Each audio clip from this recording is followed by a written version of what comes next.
تین دعائیں ایسی ہیں جن کو پڑھنا اپنی زندگی کا معمول بنائے. ان کے فوائد، ان کے فضائل، ان کی برکات اور ان کے کمالات زندگی میں بہت زیادہ ضروری ہیں، اور آج کے فتنوں کے دور میں ان کی برکات ہماری زندگی کی، ہمارے دن رات کی اشد ضرورت ہے. حدیث میں آتا ہے جو شخص نماز فجر کے بعد 3 مرتبہ سبحان اللہ العظیم و بحمدہ پڑھیں، سبحان اللہ العظیم و بحمدہ، سبحان اللہ العظیم و بحمدہ، سبحان اللہ العظیم و بحمدہ، جو پڑھے گا وہ 3 بیماریوں سے محفوظ رہے گا. اندھا نہیں ہوگا، کوڑ جلدی بیماریاں نہیں ہوں گی، اس کو جلد کی کوئی بیماری نہیں ہوگی، معذور نہیں ہوگا، فالج نہیں ہوگا. انسان ساری زندگی ایک دعا کرتا ہے، مولا بستر چارپائی کا محتاج نہ کرنا، کسی بندے کا محتاج نہ کرنا، منجے اور بندے کسی کا محتاج نہ کرنا. جو شخص فجر کی نماز کے بعد، جیسے کہ تسبیح خانے میں اس کا اہتمام اس لیے کرایا جاتا ہے کہ یہ ہماری طبیعتوں، مزاجوں، بولوں اور جذبوں میں آ جائے اور ہم اس کو روزانہ پڑھنے والے بن جائیں اور روزانہ پڑھنا اس کو اپنا معمول بنائیں. سبحان اللہ العظیم و بحمدہ، سبحان اللہ. اور ایک اور حدیث میں ہے کہ 2 کلمے ایسے ہیں جو اللہ کو بہت محبوب ہیں، زبان پر ہلکے ہیں، اعمال میں بہت وزنی ہیں، ترازو میں بہت وزنی ہیں. اور وہ 2 کلمے کیا ہیں؟ سبحان اللہ العظیم و بحمدہ. اور آقا کا فرمان ہے، جس نے کہا سبحان اللہ العظیم و بحمدہ، اس کے لیے جنت میں کھجور کا ایک درخت لگ گیا، اور جس کے لیے لگا تو پھر وہاں جائے گا، کھائے گا. لگا میرے لیے، کھائے کوئی اور. سوچیں، جنت میں کھجور کا درخت لگا ہے تو اللہ پاک پھر اپنی رحمت اور قدرت کاملہ سے اس کو بھیجے گا اور وہ انشاءاللہ کھجور کھائے گا. یہ دعا اس لیے پڑھتے ہیں، ایک تو بیماریوں سے حفاظت، اندھے پن سے حفاظت، معذوری سے حفاظت، جلدی بیماریوں سے حفاظت. ایک تو اس لیے پڑھتے ہیں، اور ایک اس لیے پڑھتے ہیں کہ اس کے ایک دفعہ پڑھنے سے جنت میں اللہ کھجور کا ایک درخت لگا دیتا ہے. اور سنیں، رسول اللہ صلی اللہ تعالی علیہ وسلم نے فرمایا، جو شخص بھی سبحان اللہ العظیم و بحمدہ ایک دن میں 100 مرتبہ پڑھتا ہے تو اللہ اس کے گناہ مٹا دیتے ہیں، چاہے گناہ سمندر کی جھاگ کے برابر کیوں نہ ہو. ایک تسبیح جو شخص پڑھتا ہے. رسول اللہ صلی اللہ تعالی علیہ وسلم ایک مرتبہ صحابہ سے فرمایا، آپ نے فرمایا کہ سبحان اللہ العظیم و بحمدہ 100 مرتبہ پڑھو. جس نے 1 مرتبہ پڑھا اس کے لیے 10 نیکیاں لکھی جائیں گی، جس نے 10 مرتبہ پڑھا اس کے لیے 100 نیکیاں لکھی جائیں گی، اور جس نے 100 مرتبہ پڑھا اس کے لیے 1000 نیکیاں لکھی جائیں گی.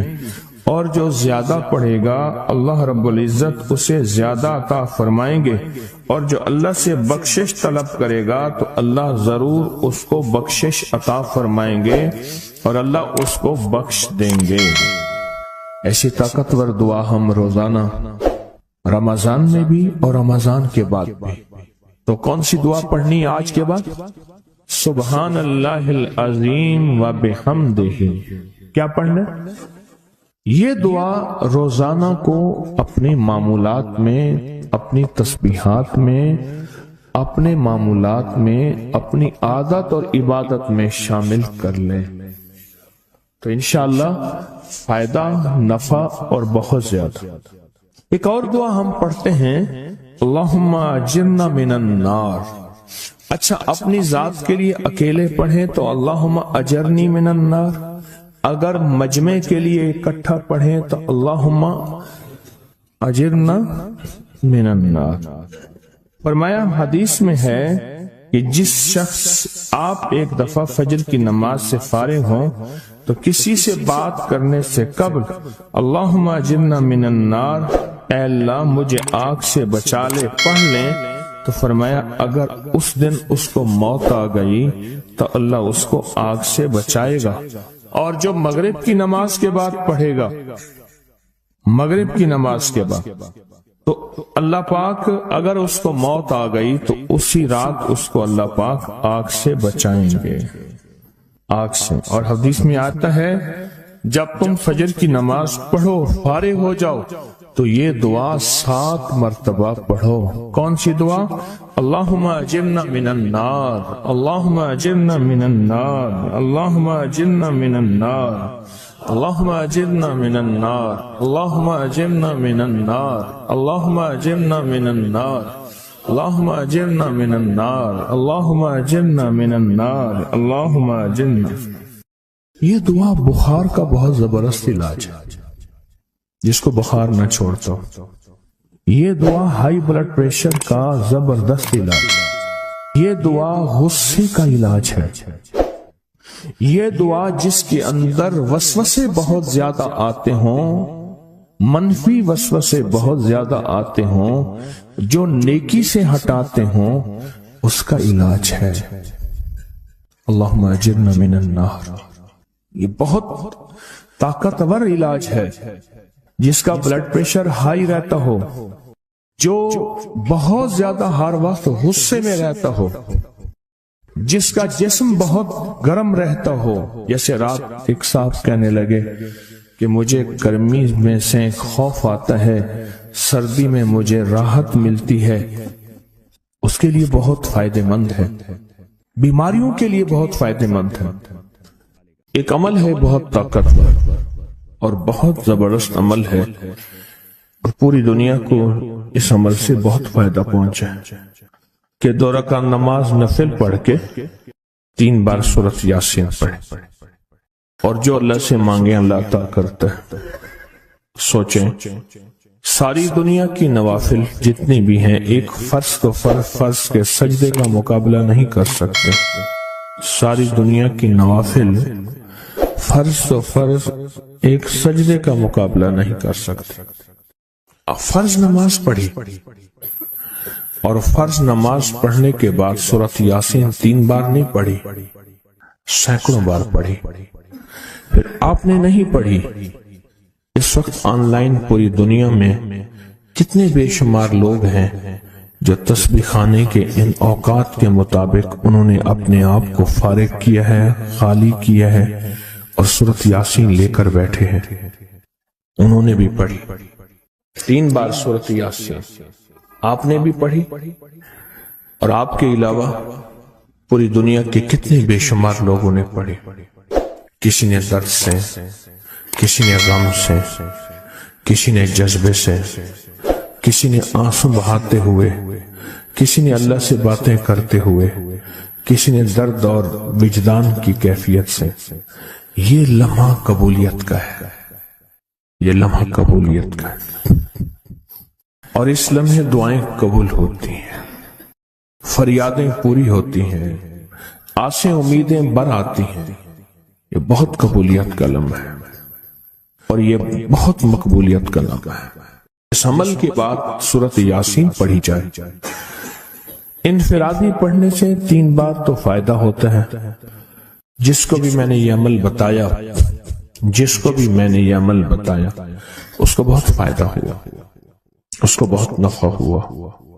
سوچیں، اجتماعی بیٹھ کے جب پڑھیں گے اس کا کتنا فائدہ ہوگا، اور اس فائدے پہ یقین ہو، یقین ہو کہ جو کچھ ہوا ہے یہ فائدہ 100% ہے، اس میں کوئی شک نہیں ہے، اس پہ 100% یقین ہو۔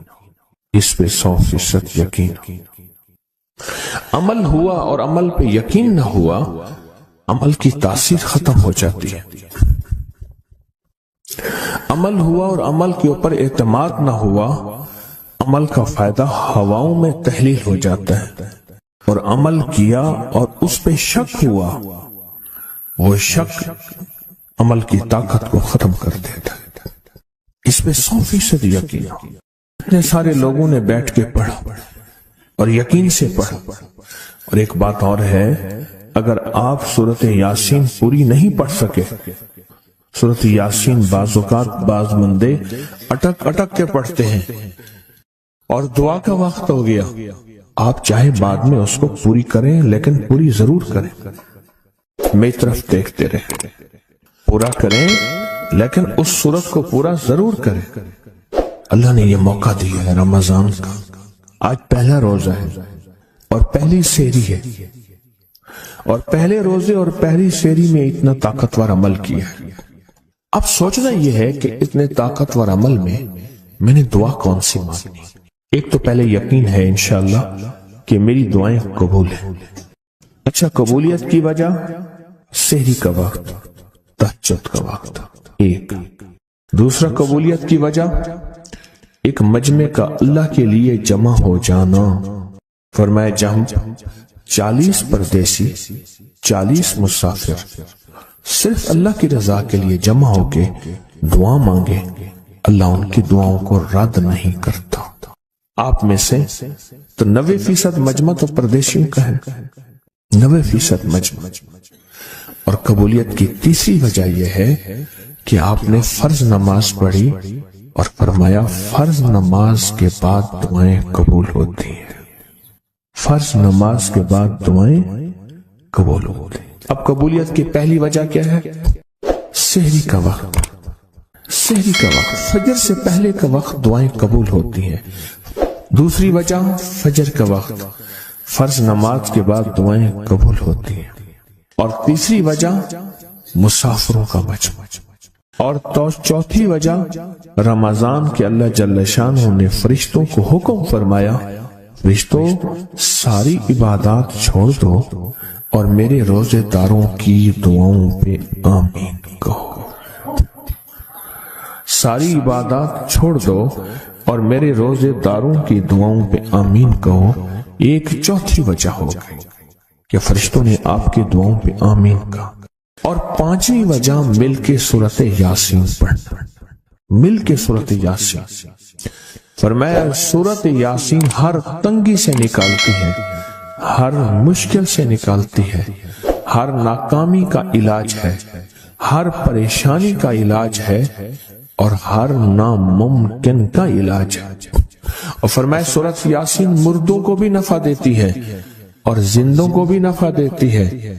سورۃ یاسین جو نزع کی سکرات کی حالت میں ہو اس کو بھی نفع دیتی ہے. اور سورۃ یاسین اس بندے کی جو کسی تکلیف کی نزع میں، قرضے کی نزع میں اور بیماری کی سکرات میں ہو اس کو بھی نفع دیتی ہے. قبولیت کے اوقات، قبولیت کے لمحات، اور اس میں بیٹھ کے اللہ سے مانگنا. اب مانگنا کیا ہے؟ یہ تو یقین ہو گیا کہ انشاءاللہ ہماری آج کی یہ محفل، آج کا یہ بیٹھنا، آج کا یہ پڑھنا اور آج کا اللہ کی بارگاہ میں یہ حاضری دینا 100% انشاءاللہ قبول ہے. کوئی شک تو نہیں؟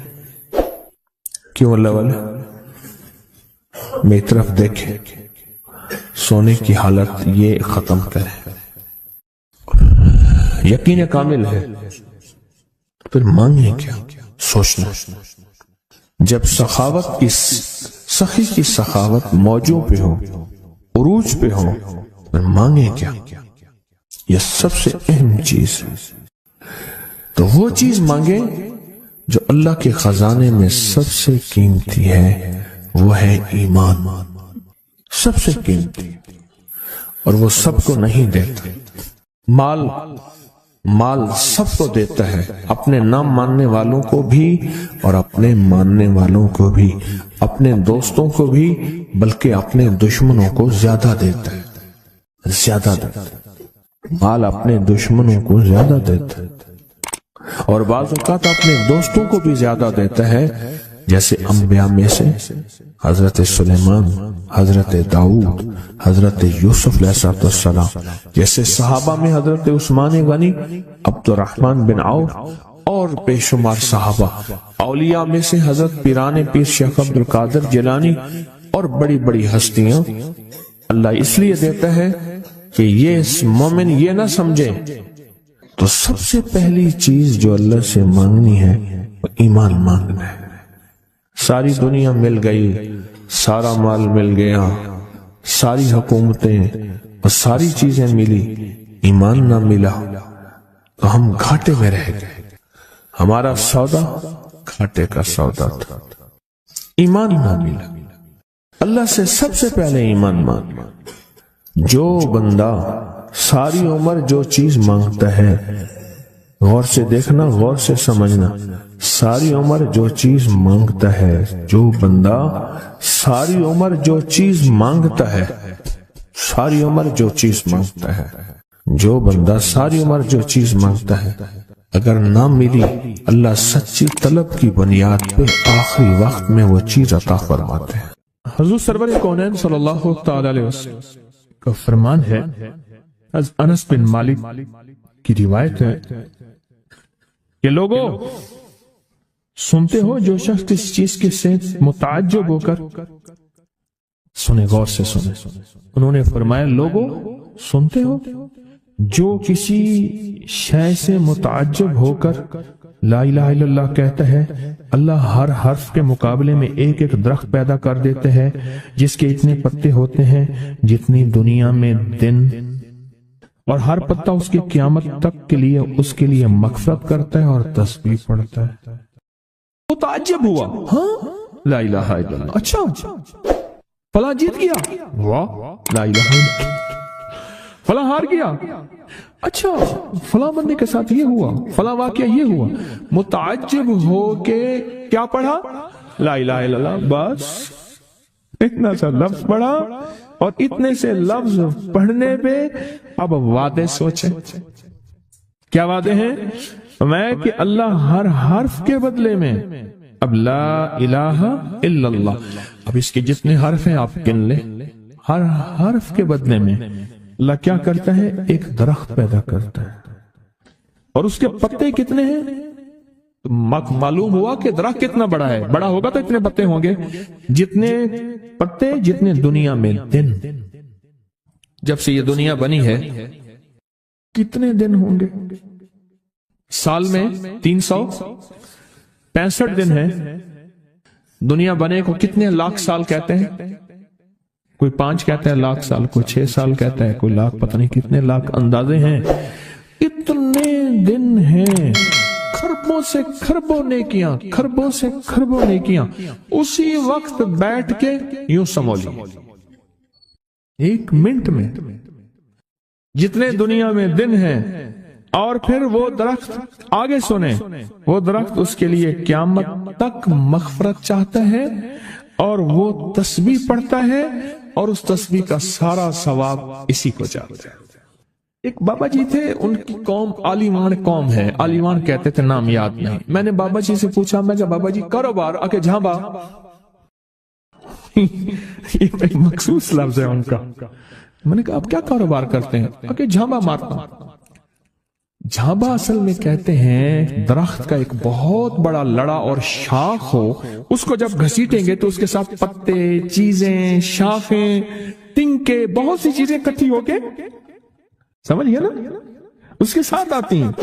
اس کو آپ گھسیٹتے جائیں، جو کچھ دھاگا پڑا ہے، رسی پڑی ہے، شاپر پڑا ہے، لفافہ پڑا ہے، اسی کے ساتھ سمیٹتے آئیں گے، تو وہ بہت سی چیزیں ساتھ لے آتا ہے۔ میں نے اس سے پوچھا کاروبار کیا ہے؟ کہہ رہا بس میں جھانبا برینا، بس والا نے بات، وہ جھانبا کیا تھا؟ وہ 3 چیزیں بیچتا تھا۔ بازار کے ایک کونے سے دوسرے کونے تک. دانتن نہیں ہوتا یہ خواتین، اس کے گلے میں ہوتا تھا، ساتھ ایک قطر ہوتا تھا، ایک وہ بیچتا تھا. دوسرا عطر ہوتا تھا جس کو بارے کہتا کپڑا پھٹ ونجے خوشبو نہ ونجے، اس کے بعد میں الفاظ تھے کپڑا پھٹ جائے خوشبو نہ جائے. تیسرا کوئی سرما تھا وہ بیچتا تھا.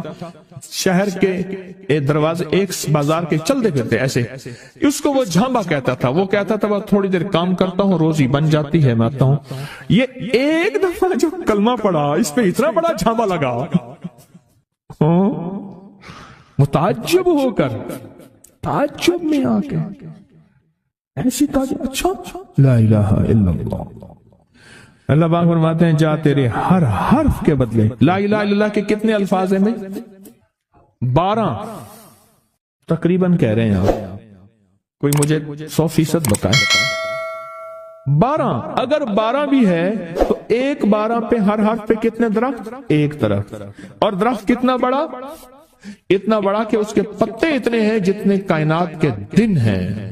عدد خلقہ ورضا نفسہ وزینت عرشہ ومداد کلماتہ. جی 12 اس کے حرف ہیں. تو آپ نے تو بیٹھے بیٹھے کمائی کر لی. یہ مومنانہ مزاج ہے. مومن چلتے چلتے اپنی آخرت کی کمائی کرتا جاتا ہے، چلتے چلتے اپنی آخرت اپنی دنیا. اچھا پھر ایک اور فائدہ ہوگا، جتنی اس کے لیے درخت پتے تسبیحاں کریں گے اتنا اس کی نیکیوں میں اضافہ ہوگا، اور جتنا نیکیوں میں اضافہ ہوگا اس کی رحمتوں کے یہ نور میں آتا جائے گا، اور جتنا نور میں آتا جائے گا اس کی بلائیں آفتیں مصیبتیں ٹلتی جائیں گی. اور جن بلاؤں آفتوں مصیبتوں کو جادو جنات نظر بد بیماریاں تکلیفیں حادثات گلیاں بند ہونا راہیں بند ہونا رزق بند ہونا صحت بند ہونا مشکل، یہ سب ایسی ٹلتی اور کٹتی اور ہٹتی جائیں، ایسی ہو جائیں. فرمایا کہ ایک شخص نے عرفات میں وقوف کیا، اس کے ہاتھ میں 7 کنکریاں تھی. اس نے کنکریوں سے مخاطب ہو کے کہا اے کنکریوں تم میری گواہ ہو اس بات کی کہ اللہ کے سوا کوئی معبود نہیں اور اس کے محمد صلی اللہ علیہ وسلم اللہ کے رسول ہیں. اپنے ہاتھ سے انہیں پھینک دیا. اس رات دیکھتا ہے کہ قیامت قائم ہے، اس کے گناہ نیکیوں سے زیادہ ہیں، اور پر خدا نے اس کو دوزخ میں لے جانے کا حکم دیا. لیکن دیکھا تو ان کنکریوں نے دوزخ کے دروازے بند کر دیے. سارے دوزخ کے محافظ کارکن جمع ہو گئے ایک پتھر کو ہٹانے پہ، پر وہ کنکریوں کا پتھر اتنا بڑا پتھر بن گیا کوئی ہٹا ہی نہیں سکتا، اور عاجز آ گئے. پھر لوگ اس کو عرش کے نیچے تک پکڑ کر لے گئے. یہ پتھر بھی سفارش کرتے ہوئے اس کے پیچھے پیچھے ہو لیے. پھر آخر اللہ نے اس کو جنت میں جانے کا حکم دیا، تو پھر یہ سارے پتھر جنت کے دروازوں میں آگے جا پہنچے، اور ہر پتھر کہنے لگا اے اللہ میری طرف سے اس کو جنت میں داخل کر. ہر پتھر سفارشی بن گیا. ہے کہ جو بندہ سارا دن ذکر کرتا ہے، جو درخت ہوتا ہے وہ اس کے لیے قیامت کے دن گواہی دے گا، پہاڑ ہے وہ گواہی دے گا، پتھر ہے وہ گواہی دے گا، زمین ہے وہ گواہی دے گا. حتیٰ کہ یہاں تک فرمایا کہ وہ پہاڑ جھومتا ہے، وہ جگہ جھومتی ہے جہاں اللہ کا ذکر ہوتا ہے اور جھومتی ہے، اور دوسرے پہاڑوں دوسری جگہوں پہ فخر کرتی ہے کہ مجھ پہ وہ بندہ آیا ہے جو اللہ کو یاد کر رہا ہے. حتیٰ کہ جو بندہ اللہ کو یاد نہیں کرتا چیونٹیاں اس کی منتیں کرتی ہیں، کیڑے مکوڑے سانپ مچھلو مچھلیاں اس کی منتیں کرتی ہیں اللہ کو یاد کر لے ورنہ عذاب آئے گا. عذاب میں جہاں تو رگڑا جائے گا وہاں ہم بھی رگڑے جائیں گے. ایک بندہ تھا، وہ لوگوں کے سامان اٹھاتا تھا، اس کے پر خچر ایک جگہ سے دوسری جگہ لے جاتا تھا. نمازی نیک آدمی تھا، غریب مزدور تھا. ایک دفعہ ایک لولا لنگڑا بندہ آیا اور کہنے لگا مجھے اپنے خچر پہ بٹھا کے فلاں جگہ پہنچا دے، اتنے پیسے تجھے دوں گا. پیسے بھی معقول تھے. اس نے خیر اس کو پکڑا، سہارے سے بٹھایا. چلتے چلتے نا 2 راہیں آ گئے. 2 راہیں، ایک راہ وہ تھی جہاں ساری دنیا جاتی تھی، ایک راہ وہ تھی جو سنسان تھی. وہ معذور آدمی کہنے لگا اس سنسان راستے کی طرف چل. سنسان راستہ. انہیں کہ میں تو ادھر سے جاتا ہوں، میرا معمول تو ادھر ہے، میں تو ادھر نہیں جاؤں گا. انہیں مجھے راستے کا پتہ ہے، تو چل، یہاں سواری کا گھاس بھی ملے گا، پانی بھی ملے گا، اور راستہ بھی بالکل مختصر ہے. کہا ٹھیک ہے۔ آگے گئے تو وہ ایک وحشتناک جنگل آیا، اور وہ جو بندہ تھا معذور وہ ایک دم خچر سے اترا اور وہ ٹھیک ٹھاک تھا، اس نے خنجر نکالا اور اس کو قتل کرنا چاہا۔ تو اس نے کہا مجھے قتل نہ کر، تیرا مقصد مال ہے، چیزیں ہیں، مجھے چھوڑ دے۔ انہوں نے کہا نہیں، میرا اصول ہے، یہ دیکھ لوگوں کی کھوپڑیاں پڑی ہیں ہاں، میرا اصول ہے میں پہلے بندہ مارتا ہوں پھر اس کا سامان لیتا ہوں، میرا اصول ہے۔ اس نے کہا کہ نہ کر منتے کی۔ اچھا، اس نے کہا مجھے 2 نفل پڑھنے دے۔ ہنس کے کہنے لگا اور بھی بڑے آئے تھے 2 نفل پڑھنے والے، تو بھی پڑھ لے۔ اب یہ 2 نفل کے لیے کھڑا ہوا، اوپر ظالم خنجر لے کے تقاضا کر رہا کہ جلدی کر، میں نے تمہیں قتل کرنا ہے، میرا اصول ہے۔ اسے کچھ سمجھ نہیں آ رہی، تو ایک دم اس کے اندر منہ میں زبان آئی، امن یجیب المضطر اذا دعا۔ ایک دم یہ آیت آئی، کون ہے جو بے چین دلوں کی دعاؤں کو سننے والا ہے؟ کون ہے جو بے چین دلوں کی دعاؤں پہ پہنچنے والا ہے؟ کون ہے جو بے چین دلوں کی دعاؤں کو قبول کرنے والا ہے؟ بس یہ آیت کہی اور نفل بس پڑھ ہی رہا تھا تو وہ تقاضا کیا، اس کا خنجر بڑھنے لگا تو ایک آواز آئی، رک جاؤ۔ آسمانوں سے آواز آئی، رک جاؤ، کڑکدار خوفناک آواز تھی۔ تو یہ جو خچر سوار تھا یہ رک گیا، پھر آگے بڑھنے لگا، پھر دوسری بار آواز آئی، رک جاؤ، پھر بڑھنے لگا۔ ایک گھوڑدار آیا، ایک گھوڑ سوار آیا، اس کے ہاتھ میں ایک غرض تھا، اس نے اٹھا کے اس کو مارا، اس ظالم اور قاتل کو، اور وہ گرا، اور جہاں وہ گرا تو وہاں آگ کے شعلے۔ اور وہ جب جانے لگا یہ کہنے لگا اب کون ہے؟ کہا میں اس آیت کا غلام ہوں، موکل ہوں، موکلات، اس آیت کا غلام ہوں، موکل ہوں۔ جب اس نے پہلی دفعہ یعنی میں فرشتہ ہوں، پہلی دفعہ اس نے تقاضا کیا، میں 7ویں آسمان پہ تھا، میں نے وہیں سے آواز دی رک جا۔ جب دوسری دفعہ اس نے تقاضا کیا، میں پہلے آسمان پہ تھا، میں نے وہیں تقاضا کیا رک جا۔ بس اس کے بعد پھر میں نے آپ کے اس کو مار دیا اور اس کو ختم کر دیا۔ اب بلائیں، اب بتائیں کہ ہم فرشتوں کو اپنی مدد کے لیے کیسے بلائیں؟ تاریخ بھری ہوئی ہے انسانیت کی، تاریخ بھری ہوئی ہے کہ فرشتوں نے انسانوں کی مدد کیسے کی اور ہر پل ہماری کیسے کر رہے ہیں۔ اگر حدیث میں آتا ہے، میرے آقا کا فرمان کا مفہوم ہے، اگر اللہ فرشتوں کو تمہاری حفاظت اور مدد کے لیے نہ بھیجتا تو اتنی بلائیں ہیں، اتنی بلائیں جو زمین پہ اور زمین کے خلاؤں میں اور زمین کے نیچے موجود ہیں، یہ تمہیں ٹکڑے ٹکڑے کر دیں، ریزہ ریزہ کر دیں، تہس نہس کر دیں۔ اتنی تو ہیں، اللہ فرشتوں کی حفاظت اللہ نے لگائی ہوئی ہے۔ اچھا، ڈیوٹی بھی تو پہلے موجود ہے، ایک ہے نا ان کو نئی ڈیوٹیاں دینی ہیں، ڈیوٹی تو پہلے موجود ہیں، تو کیوں نہ ان کو ایسا قرب، ایسا تعلق، ایسی ترتیب بنائیں کہ ڈیوٹی پہ تو پہلے سے موجود ہے، وہ ہماری مدد کو آ جائے۔ اللہ نے لگایا ہی ہماری مدد کو ہے فرشتوں۔ اچھا چلو ہماری مدد اور بتاؤ، ایک اور مدد پہ اللہ، ابھی فرشتے فارغ ہونے والے ہیں تھوڑے دنوں کے بعد، اللہ کہے گا روزے دار کے لیے سارے فارغ ہو جاؤ۔ اب بتاؤ، میرے روزے دار کے لیے فرشتوں سارے فارغ ہو جاؤ۔ کیوں؟ قیامت کی صبح سے لے کر جب تک کائنات بنی ہے قیامت تک فرشتہ کوئی رکوع میں ہے تو رکوع میں ہے، سجدے میں ہے کوئی تو سجدے میں ہے، قیام میں ہے تو کوئی قیام میں ہے، تسبیح میں ہے تو تسبیح میں ہے، کلمے میں ہے تو کلمے میں ہے، فرشتے لگے ہوئے ہیں۔ اللہ سارے فرشتوں کو فارغ کر کے کہتے ہیں فرشتے فارغ ہو جاؤ۔ یا اللہ کیا کریں؟ میرے روزے دار کی دعاؤں پہ آمین کہو۔ فرشتوں کو اللہ نے فارغ کر دیا، خدمت میں تو ویسے لگے ہوئے ہیں، خدمت میں۔ آج ایک کال پہ مضمون کھلا ہے مجھ پہ، آج کی کال آئی ہے، پتہ نہیں کسی ملک سے آئی ہے، اور انہوں نے کہا کہ آپ کے درس میں میں نے سنا تھا، اور جب بھی مشکل ہوتی ہے فرشتوں کو پڑھ کے ہدیہ کر تو میرے کام ہو جاتے ہیں۔ وہاں سے میرا پھر ڈیٹا آنا شروع ہو گیا، ایک کال کی وجہ سے آج کال آئی ہے، ایک کال آئی ہے۔ فرشتوں کو تو اللہ نے ویسے فارغ کر دیا، اور ان قریب یہ روزے داروں کے لیے رمضان آ رہا، ہفتے 10 دن میں، اور دیکھیں پھر فرشتے بالکل فارغ اور خوش قسمت روزے دار، اور اللہ پاک فرمائے گا فرشتے یا اللہ کیا کریں، اور فرشتے ان روزے داروں